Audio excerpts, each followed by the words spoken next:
Sexto Encontro, o Espaço Público em Transformação, Rodrigo Valverde.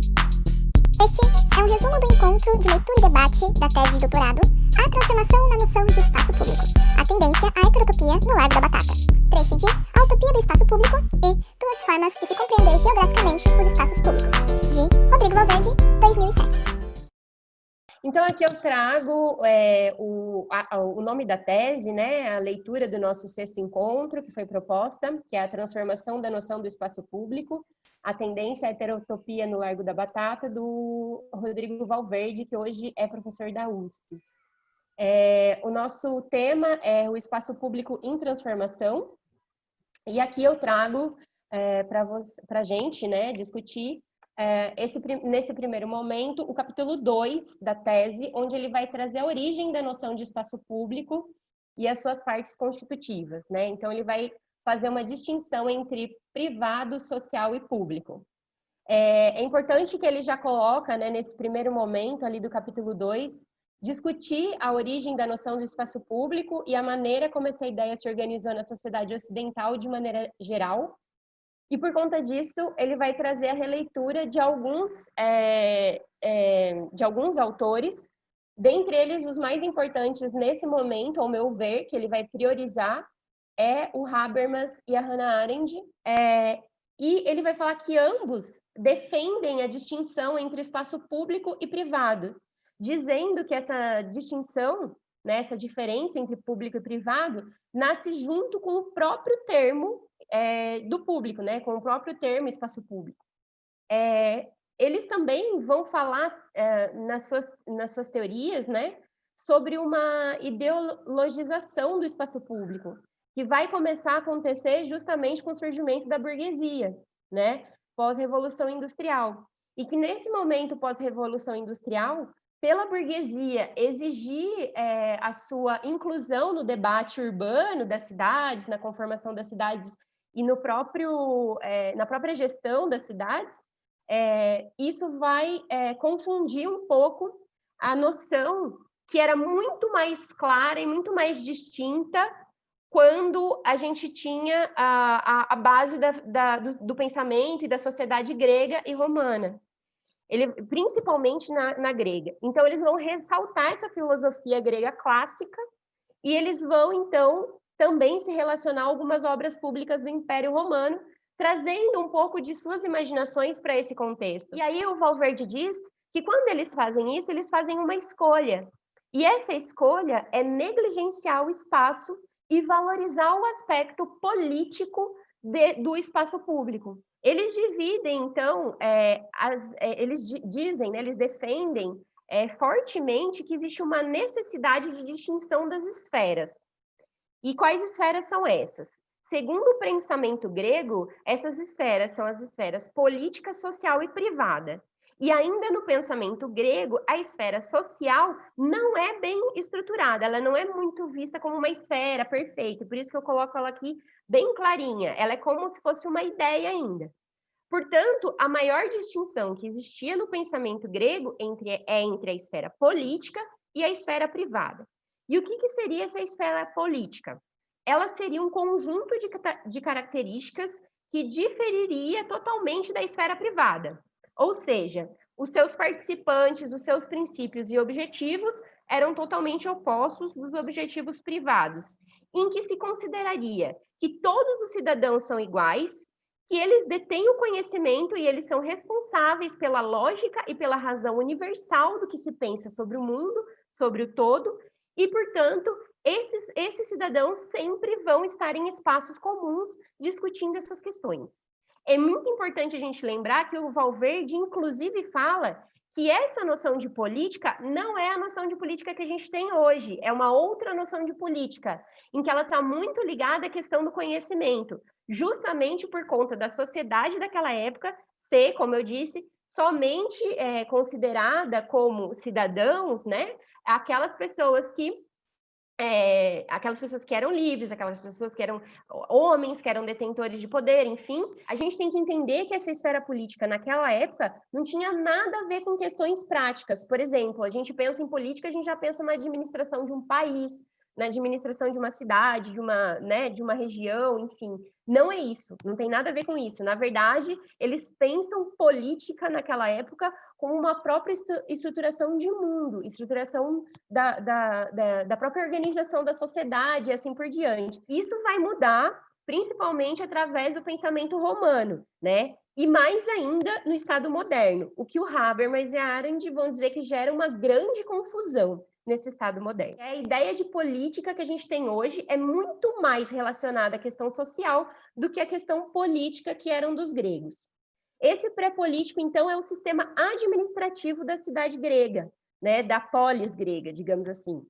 As atividades manuais que garantiam a sobrevivência, ou, portanto, as atividades cotidianas que aconteciam nessa esfera, era então a denominada quase não esfera social. Então, ele vai falar que, inclusive, o Habermas e Arendt vai falar que, com a inserção da burguesia nesse Estado moderno, o Estado e essa função social do Estado, ele fica super sobrecarregado, porque é meio que todas as funções, tudo que precisa ser resolvido dentro das cidades, resolvido no espaço, resolvido numa nação, fica para o papel do Estado. E, por último, eles falam da esfera privada, que eles discutem para além da família, da casa e do clã. Então, a hierarquia interna da família, ela estava muito ligada a essa própria hierarquia entre pais, filhos e as pessoas que eram escravizadas.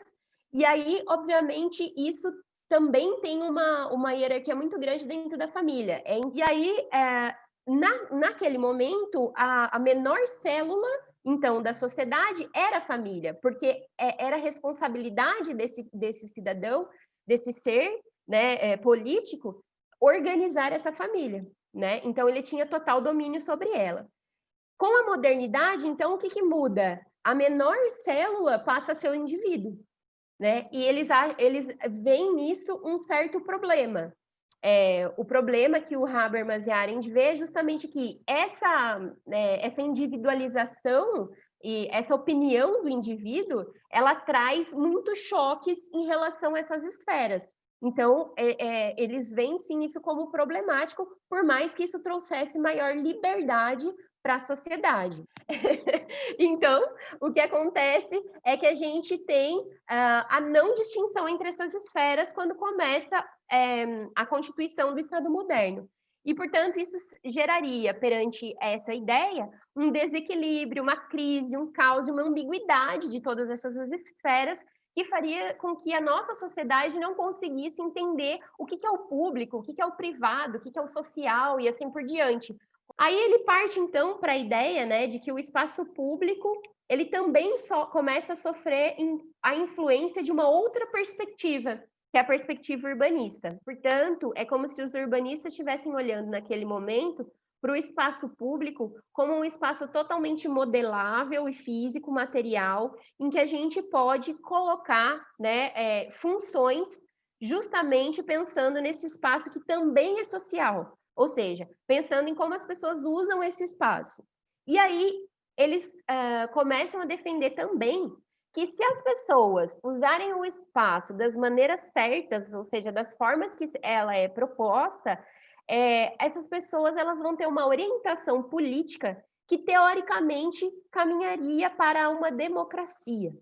Portanto, ele distingue aí os urbanistas em dois grandes grupos, entre os progressistas e os culturalistas. Aí o Valverde vai dizer, então, que ambos, né, os urbanistas de maneira geral, tanto os progressistas quanto os culturalistas, constroem cidades para o futuro, que tendem a ser organizadas com usos esperados para os espaços públicos, buscando sempre uma coesão e uma homogeneidade. E é por isso, então, que ele vai defender que a gente tem, portanto, uma utopia dos espaços públicos. E aí essas utopias elas começam a ser questionadas a partir do pensamento pós-moderno. Até o capítulo 2, a gente tem essas bases que nos ajudam a pensar nessas utopias do espaço, para a gente não pensar se a gente também não reflete muito nesse sentido, enfim.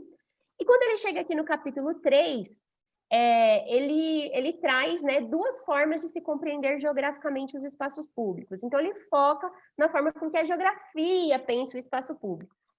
Portanto, esses espaços públicos vão ser muito reflexo da sociedade. E é por isso que se defende que ou, na visão dos radicais, essa população dos movimentos sociais, essa população estigmatizada, subalternizada e assim por diante, precisa tomar o poder, ela precisa tomar o poder, inclusive o poder do Estado, para que deixe a sociedade mais justa. Os revolucionários dizem que não necessariamente precisa tomar o poder nesse sentido, mas que são essas pessoas que têm que se próprio organizar, né? Estão defendendo aí autogestão e assim por diante.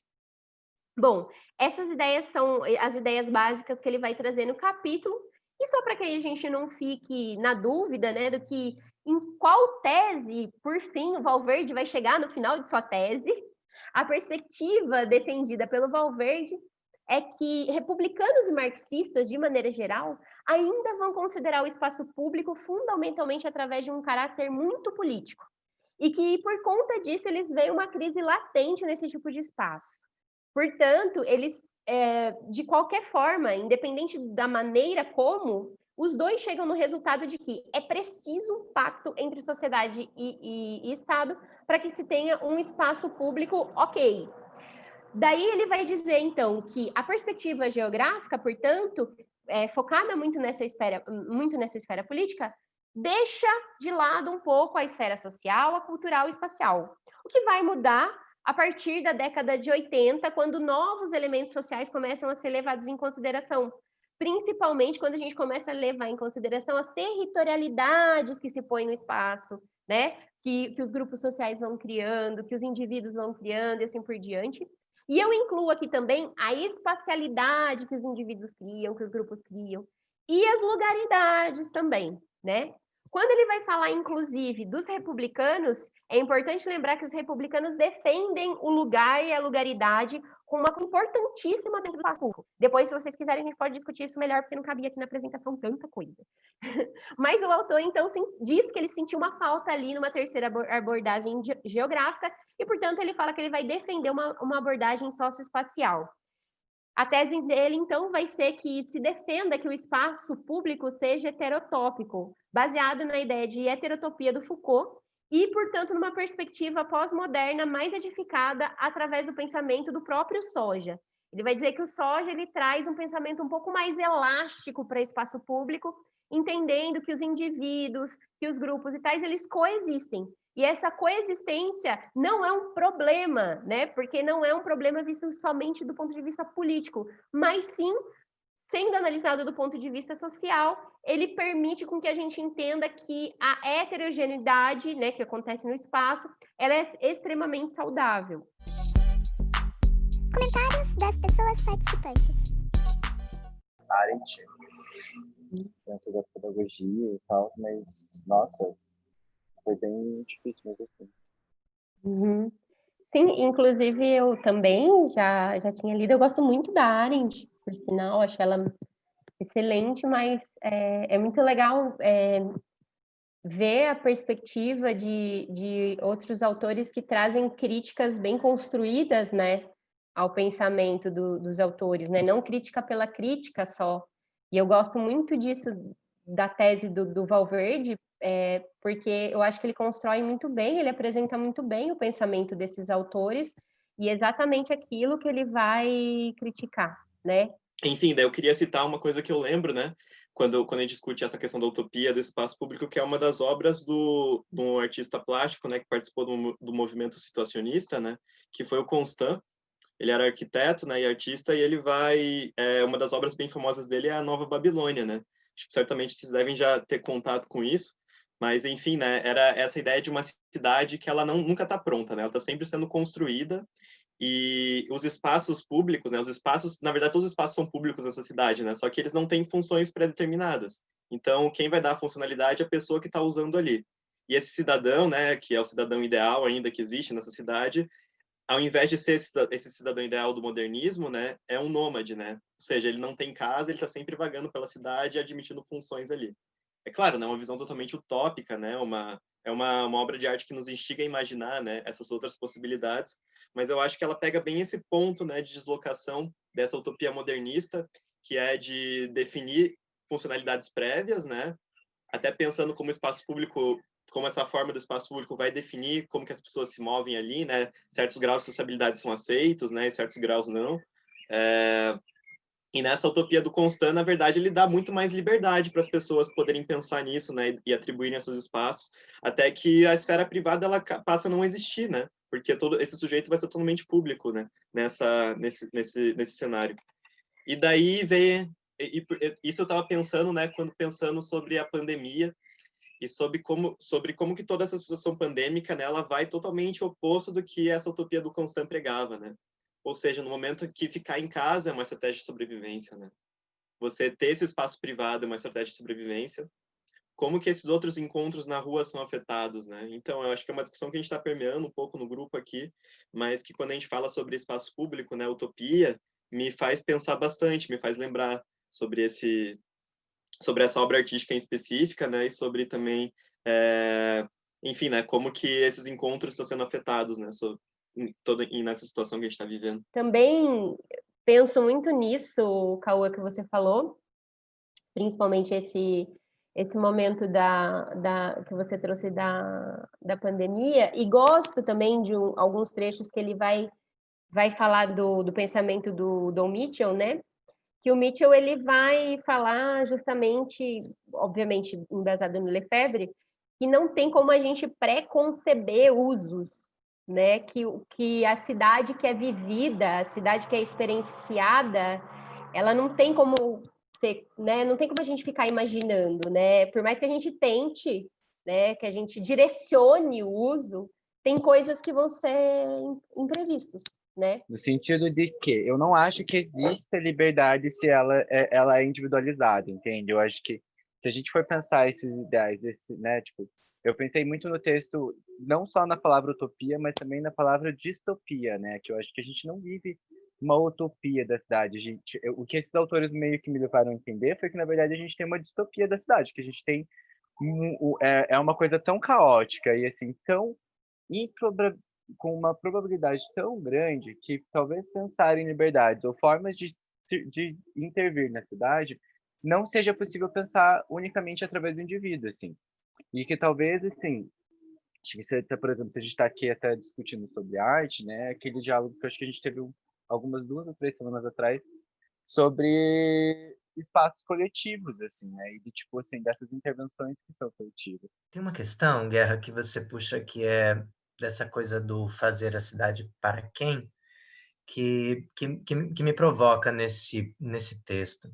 Naquele trechinho, Gabi, inclusive me corrija se eu tiver com uma leitura enviesada, em que o Valverde coloca essas duas lógicas ali, né, a progressista e a culturalista.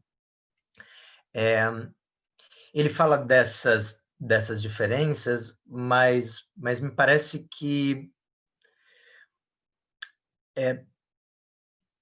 estão todos essas duas perspectivas, assim como aquilo que inicialmente o Habermas e a Arendt colocam, né, a partir da perspectiva do Valverde, claro, a respeito do ordenamento da cidade, parece que a desordem é sempre vista como um problema. Então, sempre tem uma crítica à desordem, né? E é muito curioso, porque o que eu fico pensando é que, seja em uma perspectiva dialética, seja por um lugar de qual seria uma das funções possíveis para a arte no espaço público, eu vejo uma importância dada na desordem como constituinte assim do mundo que está por vir. A outra visão me parece ter uma tendência perigosa, até higienista, assim, sabe, desse espaço, assim. Então, eu fiquei um pouco tentando fazer essa aproximação. Eu lembrei da nossa discussão da Jane Jacobs, para um pouco falar sobre esse lugar, né, de como o ruído da cidade, como o caos, como essa transformação permanente na cidade e até uma certa disfunção, uma disfuncionalidade, né? Fazer com que a cidade não seja mais funcional ou não funcione para aquilo que ela vem previamente sendo concebida, não é fundamental para que essa cidade esteja viva. E desculpa, trazendo um pouquinho, né, a discussão para o lado da arte, se esse não é uma das funções importantes para a arte no espaço público. Nós, como artistas, né, quem é artista e quem faz algum tipo de trabalho na rua, né, como que a gente se relaciona com esses pensamentos sobre a cidade ou sobre essa organização dos espaços com certas funcionalidades ou aquilo que, né, o que é proposto ali do espaço para a gente agir, como que nosso corpo se coloca naqueles espaços, como que a gente age, tudo, e quanto que tudo isso tem uma série de pensamentos ali, né, de maneiras de agir, né, que são propostas para a gente o tempo inteiro. E aí, muitas vezes eu vejo, né, que a arte parece que tem essa vontade de desvirtuar um pouco esses usos que são propostos ali, né? Então, você não vai deitar no meio da rua na faixa de pedestre, sei lá, e você vai lá e deita no meio da rua na faixa de pedestre, né? Você não vai... Então, assim, um monte de ações que vão um pouco querendo desordenar, parece que um pouco trazer um pouco de... tirar um pouco essas certas ordens de maneiras de se portar e tudo mais, como ações artísticas mesmo, né? De trazer algum tipo de torção aí disso tudo. Mas, ao mesmo tempo, eu fiquei aqui pensando, enquanto a gente estava falando, quanto que a gente também não traz alguma ideia do que seria esse ideal da cidade, sabe? O que a gente, como artista, também, às vezes, com as nossas ações, a gente também não traz por trás alguma ideia do que seria um espaço realmente habitado aqui na cidade, né? Como que a gente também carrega um pouco esse discurso dessa maneira de pensar, né, uma cidade ideal e tudo mais, também no nosso fazer de alguma maneira, sabe? E fiquei só refletindo sobre isso, se isso perpassa na gente, e mesmo isso, né? Que lugares que a gente decide ocupar na cidade, né? Com quem que a gente está interagindo, que pessoas são essas, né? Para onde que eu vou mesmo, né? Não sei, tem muitas questões aqui que eu fico levantando enquanto artista, né? Dessas escolhas que a gente vai fazendo, dessas posturas que a gente vai tomando nessas intervenções, né, urbanas, e não tenho respostas, mas me gerou muitas perguntas. É o conceito de heterotopia. Acho que podemos pegar nessas ideias y ojalá todos los que estamos aquí seamos parte de colectivos de artistas o profesores y podamos avanzar después de leer un texto científico como este y continuar a avanzar, porque a cidade es ya hoy el espacio de enunciación de todo. ¿Tá? Y habían dos questões que yo estaba a pensar y que de pronto a Gabriela, que é o problema das antigas latinoamericanas, y es que el simbolismo de la ciudad no es una cosa tan ingenua, ¿no? ¿Se dice? Es serio, ¿eh? Es serio. Porque cuando nos olvidamos, porque nos estamos a convivir con ciudades que nos parecen ya naturales, estamos naturalizados en nuestros espacios de ciudades, ¿no? Mas, por ejemplo, cuando nos vemos a transposición que existe entre una ciudad inca o una ciudad maya o Tenochtitlán, cuando vemos lo que sucede, por ejemplo, en el caso de Tenochtitlán, que pasa al Distrito de México, o sea, uno dice, wow, hay una transformación muy grande, muy grande, que realmente está a hablar de cuán grande puede ser el espacio simbólico de una ciudad. O sea, como una ciudad de centro ceremonial, una ciudad de espiritualidad determinada, se puede transmutar en una cosa completamente diferente por un poder determinado. Eso es serio.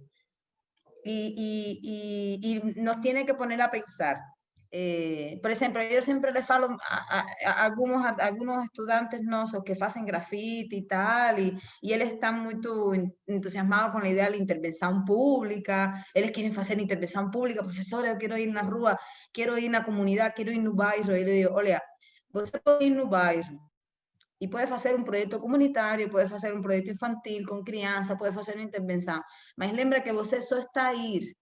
O sea, você tem que tratar de chegar lá e criar uma dinâmica de que a gente participe contigo. Senão eres um tipo demasiado alheio. Então, vas a chegar, vas a pintar um mural, vas a sair e o mural vai ser estragado. O mural ninguém vai cuidar. Não. O sea, você tem que chegar lá e dizer a todos que estão aí, vamos fazer um mural. Quando vocês trazem a cidade, essa coisa que a Guerra fala, né, dessa cidade morta, enfim, que a gente está discutindo, me lembra muito a noção de cidade-corpo, porque, não sei, para mim, como Guerra fala, a cidade ela é um corpo, ela tem essa movimentação, esse fluxo próprio dela, e a relação que a gente faz dentro dela, e a partir disso é que se constrói essa cidade. Talvez por isso ela seja tão utópica, essa ideia de fixação, de higienização, de estabilização, ela não existe porque um corpo não é parado, um corpo parado é morto, então é isso, não sei se estou viajando muito também nessa... Que é um pouco isso, assim, como que esse corpo e o lugar, eles estão intimamente ligados, o espaço, né? Mas quando a Karênia trouxe a questão de ir para um lugar, por exemplo, numa periferia, e fazer uma arte lá e ir embora. Isso me lembra bastante as ideias do Sérgio Vaz, que ele dizia que a gente tem que fazer arte para a periferia, na periferia, a própria periferia tem que fazer arte lá e ficar lá. E aí ele ainda cita Racionais, que ele fala que a arte não tem que atravessar a ponte, ela tem que ficar na periferia mesmo, a arte deles, assim. E o que a Karênia trouxe me encantou muito, porque me lembra essas ideias que eu gosto demais, assim. Então, era só esse meu comentário mesmo. Obrigada. Quando eu ouço alguém relacionar um projeto urbanístico à segurança pública, ou um projeto urbanístico à educação e as diferenças sociais, eu só penso assim, meu Deus, quem me dera se a gente tivesse esse poder de proporcionar segurança pública para as pessoas através de um projeto. Quem me dera. Eu queria ter esse poder na mão e sabe, e resolver isso. Você não proporciona segurança pública colocando uma luminária a mais numa rua para iluminar essa rua. Você não está indo na raiz do problema. A raiz do problema é a barbárie social que a gente vive. Me instiga a pensar que essa perspectiva que o Bourriot nos traz lá no Estética Relacional, da obra como a construção de uma micro-utopia, né? Então, na medida em que o artista se depara com o fato de que a grande utopia, a grande revolução, ele não vai conseguir realizar, ele se dedica a habitar, a conviver com essas micro-utopias que pode ser feita a cada ação. E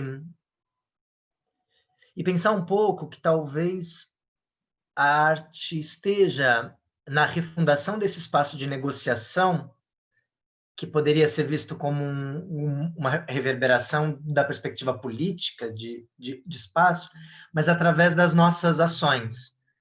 Essas ações que são propositivas de um mundo a debater, né? Como esse mundo do porvir que está em disputa a cada momento. E aí dividir com vocês, depois dessa introdução, um pensamento que eu conheci ou que eu comecei a verbalizar, a encontrar palavras para ele, a partir de uma entrevista de um palhaço, né? Eu sou palhaço de formação no meu mestrado, eu estudei palhaçaria na rua, e tem uma entrevista do Ricardo Puccetti, que é um palhaço de Campinas, que é o que eu gosto muito. ele fala que ele tem um sonho que ele pudesse, ao entrar em cena, criar um certo índice, né, uma quantidade de engajamento coletivo em quem está com ele, que ele pudesse sair no meio da cena e só depois de um tempo as pessoas falassem: ué, cadê o palhaço que estava aqui? Porque as pessoas estariam de tal modo, né, junto, construindo isso de maneira conjunta, que essa figura não seria mais necessária.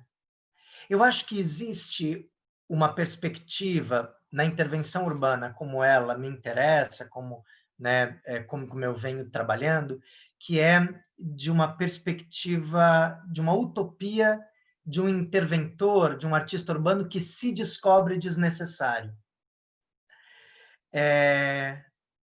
Eu acho que eu tenho essa imagem de, quem sabe, um dia pegar as minhas coisas para ir fazer uma ação, chegar lá e falar: não, peraí, acho que não preciso fazer isso aqui. Porque, de algum modo, essa sociabilidade que eu venho aqui para sugerir que seja habitada, ela já está em trânsito. E aí, então, eu volto para minha casa e começo a pensar se eu poderia ter uma nova contribuição para esse espaço coletivo, porque se é um espaço em construção permanente, talvez novas coisas possam ser experimentadas nesse espaço. Me parece que trabalhar na utopia, trabalhar na possibilidade de uma cidade ideal, não é necessariamente trabalhar na possibilidade de uma cidade que molda os seus habitantes a partir dos seus lugares, mas é uma cidade na qual essas diferentes idealizações podem conviver, podem criar um espaço de negociação e não de imposição dos modos de ser e habitar o espaço público.